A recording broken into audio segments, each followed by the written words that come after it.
శ్రీమాత్రే నమ. జయ గురు దత్తాత్రేయ నమ. ఈ వీడియోలో మనం డిసెంబర్ 1వ తారీఖు నుంచి 7వ తారీఖు మధ్యలో జరగబోయే వార ఫలాలు మేషరాశి వారికి ఏ విధంగా ఉండబోతుంది అన్న విషయాన్ని మనం పరిశీలిద్దాం.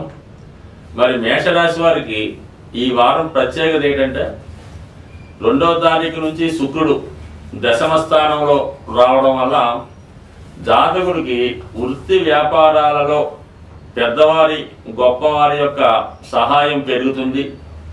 అలాగే మీ యొక్క వృత్తి వ్యాపారాల్లో కొత్తగా మార్పులు చేసుకుంటారు. వ్యాపారాన్ని అభివృద్ధి చేసే కార్యక్రమంలో ఏదైనా కొత్త వాహనాన్ని కొనడం కానీ, మీ యొక్క కార్యాలయాన్ని చాలా ఆధునీకరంగా అలంకరించడం, కొత్త హంగులతో కొత్త వ్యాపార వ్యవహారాలు ప్రారంభించడానికి ఈ వారం మీకు అనుకూలంగా ఉన్నది. అలాగే ధనస్థానంలో ఉన్నటువంటి గురుగ్రహం వక్రగమనంలో ఉన్నప్పటికీ కూడా నవాంశలో కర్కాటకంలో ఉచ్చులో ఉండడం వల్ల జాతకుడు స్థిరాస్తులు కొనే ఆలోచన సఫలీకృతం అయ్యే అవకాశం ఉంది.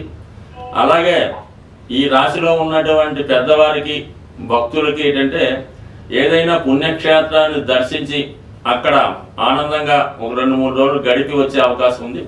అలాగే ఎవరైనా విదేశ ప్రయాణాలు, దూర ప్రాంత ప్రయాణాలు చేద్దాం అనుకున్న వారికి గురువు యొక్క స్థితి అనుకూలంగా ఉంది. అలాగే మీ కుటుంబ సభ్యుల యొక్క అనుకూలత మీకు కలుగుతుంది. కుటుంబంలో ఏదో ఒక శుభకార్యం జరగడం వల్ల కుటుంబ సభ్యులందరూ కూడా చాలా ఆనందంగా హ్యాపీగా ఉంటూ కొందరు దైవ కార్యక్రమాల్లోనూ ఆధ్యాత్మిక కార్యక్రమాల్లో కూడా పాల్గొనే అవకాశం ఉన్నది. అయితే ఈ వార ప్రారంభంలో మనకి ఆదివారం, సోమవారం మేషరాశి వారికి అష్టమ స్థానంలో చంద్రగ్రహ సంచారం జరుగుతుంది. ఈ అష్టమ చంద్ర ప్రభావం వల్ల జాతకులు సాధారణంగా ఆదివారం, సోమవారం అంటే 1-2 తారీఖులలో ముఖ్యమైనటువంటి కార్యక్రమాలు వాయిదా వేసుకుంటే మంచిది. దాని తర్వాత మళ్ళా 3వ తారీఖు నుంచి చాలా వరకు అనుకూలత ఏర్పడుతుంది. కానీ ఈ ప్రారంభంలో 2 రోజులు మాత్రం వృధాశ్రమ, ఎటువంటి ప్రయాణం చేసినా అదంతా కూడా సమయం వేస్ట్ అవుతుంది. కాబట్టి జాతకుడు అత్యవసర పరిస్థితులు తప్ప ముఖ్యమైన వ్యవహారాల్లో పాల్గొనడం కానీ చర్చించడం కానీ చాలా వరకు నిషేధించడం మంచిది. ఇంకా యాస్టీజ్గా మనకి ఇప్పుడు శని భగవానుడు లాభస్థానంలో సంచరిస్తూ 12వ స్థానంలో ఉన్నటువంటి రాహు నక్షత్రంలోను, రాహు ఏమో శని నక్షత్రంలో పరివర్తన యోగం వల్ల ఏంటంటే మనకి టెంపరీగా రాహు లాభస్థానంలోకి వచ్చే ఫలితం ఇస్తాడు. ఆ కారణం వల్ల ఏంటంటే మీకు విదేశంలో ఉన్నటువంటి మీ మిత్రులు కానీ, అలాగే ఇతర కమ్యూనిటీకి చెందినటువంటి మీ బంధువులు, మిత్రులు అంటే ఇతర క్యాస్ట్ వాళ్ళు మీకు సహకరించే అవకాశం ఉన్నది. సో అలాగే ఏంటంటే మీకు విదేశం నుంచి ఏదైనా ధనం రావడం కానీ, విదేశ వ్యవహారాలు కలిసి రావడం కానీ జరిగే అవకాశం ఉంది. అలాగే ముఖ్యంగా నిరుద్యోగులు కానీ, ఉద్యోగులు కానీ ఏదైనా మల్టీనేషనల్ కంపెనీలో ఉద్యోగ ప్రయత్నాలు ప్రారంభించిన వారికి ఈ యొక్క శని రాహువుల యొక్క నక్షత్ర పరివర్తన అనుకూలంగా ఉండడం జరుగుతుంది.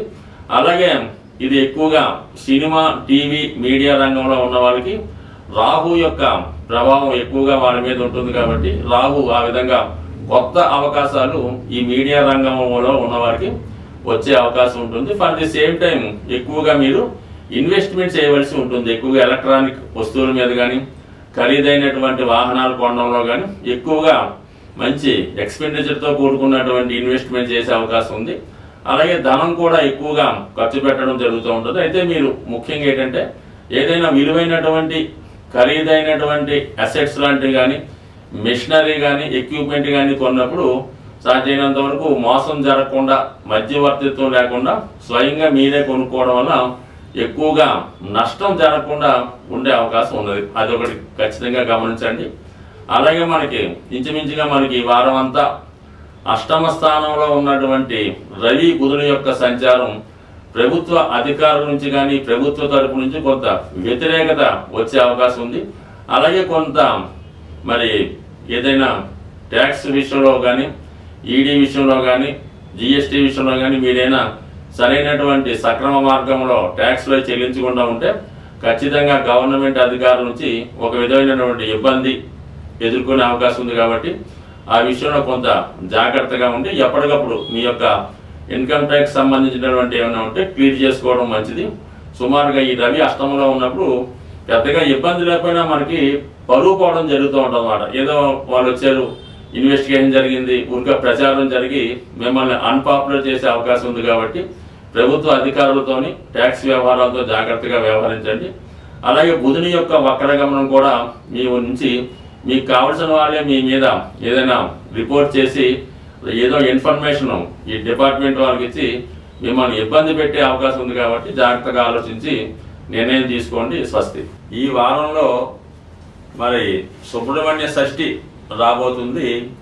డిసెంబర్ 7వ తారీఖున సుబ్రహ్మణ్య షష్ఠి, అలాగే 6వ తారీఖున నాగ పంచమి రావడం జరుగుతూ ఉంటుంది.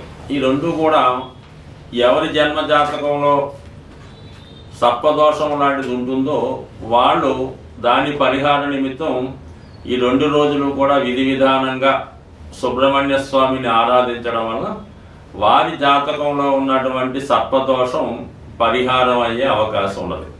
అంటే అసలు సర్పదోషం ఏ విధంగా ఉంటుంది, దానివల్ల ఏ విధమైనటువంటి ఫలితం వస్తుంది అని గమనిస్తే జాతకంలో కేంద్రాల్లో పాపగ్రహాలున్నా, పంచమ స్థానంలో కుజుడు, శని, రాహు, కేతు లాంటి గ్రహాలున్నా, వృశ్చిక రాశిలో ఇటువంటి పాపగ్రహాలున్నా, అలాగే శుభగ్రహాలైనటువంటి గురువు, శుక్రుడు, రాహుకేతువులతో కలిసిన ఈ విధమైనటువంటి సర్పదోషం అన్నది ఏర్పడడం జరుగుతూ ఉంటుంది. అలాగే కుజుడు బలహీనపడి ఉన్న, నీచ స్థితిలో ఉన్న రాహుతో కలిసినా కూడా అంటే ఏదో విధంగా అంటే ప్రతి జాతకంలో కుజదోషం ఉన్నట్టు ప్రతి జాతకంలో కూడా ఏదో ఒక సర్పదోషం అన్నది కనపడడం జరుగుతూ ఉంటుంది. అంటే ఈ సర్పదోషం ఎందుకు ఏర్పడుతుందంటే తెలుసో తెలియకో సర్పాలకు ఇబ్బంది కలగడం వలన ఈ దోషం రావడం జరుగుతుంది. ఇది 7 తరాలుగా జాతకుడిని బాధించే అవకాశం ఉంది. అంటే మీ పూర్వీకులు 7 తరాలుగా అటు ఇటు వాళ్ళు ఏ దోషం చేసినా అది కుటుంబంలో అందరికీ రావాలనే ఏం లేదు, ఎవరో ఒకరికి రావచ్చు. మళ్ళా అది ఎక్కువగా ఈ సర్పదోషం మరి పిల్లలు కలగడంలో ఆలస్యం అవుతుంటుంది. ఎవరి జాతకంలో ఈ సర్పదోషం ఉన్నా వాళ్ళకి ఏమవుతుందంటే సంతానం లేటుగా పుట్టడం, పుట్టిన వారు చాలా బలహీనంగా ఉండడం, ఆరోగ్యకరంగా లేకపోవడం, విద్య రాకపోవడం, ఏదో ఒక రోగం వస్తూ ఉంటుంది. అలాగే ఏంటంటే జాతకుడు చెడు వ్యసనానికి లోనవుతూ ఉంటాడు. తల్లిదండ్రులను హింసించడం, ఇంట్లో డబ్బులు పట్టుకుపోయి ఖర్చు పెట్టడం, తాగుడు లాంటి కార్యక్రమాలు చేపట్టడం, పగలంతా నిద్రపోయి రాత్రులంతా మేల్కొని వివిధ ప్రాంతాల్లో సంచరించడం, ఇవన్నీ కూడా జాతకుడి యొక్క సర్పదోషానికి కారణమవుతూ ఉంటాయి. ప్రస్తుతం రుణ బాధలు ప్రతి జాతకుడికి కూడా అంటే ఎవరైతే ప్రస్తుతం రుణ బాధలతో ఇబ్బంది పడుతున్నారో, అంటే రుణ బాధలు అంటే ఏదో ఇల్లు కట్టుకొని హౌసింగ్ లోన్ తెచ్చామండి, కారు కొనుక్కొని హౌసింగ్ లోను, అమ్మాయికి పెళ్లి అది రుణ బాధలు కాదండి. మీరు ఏదైనా వ్యసనానికి లోనై ఏదో ప్యాకెట్ డబ్బులు పోగొట్టుకోవడం, ఆన్లైన్లో డబ్బులు పోగొట్టుకోవడం, ఉద్యోగంలో డబ్బులు వాడేసి యజమాని డబ్బులు వాడేసి అది బాకీ పడడం అనేది రుణం తప్ప మన బాధ్యత కోసం పిల్లల్ని చదివించడానికి, తల్లిదండ్రులను వైద్యం చేయడానికి అప్పు చేయడం అనేది ఆ అప్పుల బాధలు మీకు నష్టం లేదు, దానివల్ల మీకు పెద్దగా ఇబ్బంది ఉండదు. ఈ విధంగా మీరు వ్యసనానికి లోనై స్టీల్కి డబ్బు వ్యసనం పెట్టడం, ప్యాకెట్ ఆడడం వల్ల చాలా మంది అప్పుల పాలు అవుతుంటారు. అది అప్పుల పాలు అవడం వాళ్ళు ఎక్కువ ఇబ్బంది పడుతుంటారు. అటువంటి వాళ్ళు ఈ నాగపంచమి, సుబ్రహ్మణ్య షష్ఠి రోజు విధి విధానంగా వీలైతే ఉపవాసం ఉండి సుబ్రహ్మణ్య స్వామి ఆలయాన్ని దర్శించి మరి విధి విధానంగా స్వామిని పూజించుకోవడం. అంటే ఏదో ఒక్క రోజు చేయడం వల్ల సరికాదు, ఆ రోజు ఒక దీక్షగా మనం ఈ రోజు నుంచి ఈ నియమం పాటించాలనుకొని కంటిన్యూ చేసుకుంటూ దగ్గరలో ఉన్నటువంటి సుబ్రహ్మణ్య క్షేత్రాన్ని దర్శించడం వల్ల ముఖ్యంగా సుబ్రహ్మణ్య స్వామికి బెల్లం పానకం, చెరుకు రసం, తేనె, పాలు, అలాగే చలివిడి నైవేద్యంగా పెట్టి విధి విధానంగా పూజించడం వల్ల కంపల్సరిగా మీకు సర్పదోషం తొలగి మీరు మీ కుటుంబం అంతా సంతోషంగా ఉంటారని ఆశిస్తూ స్వస్తి.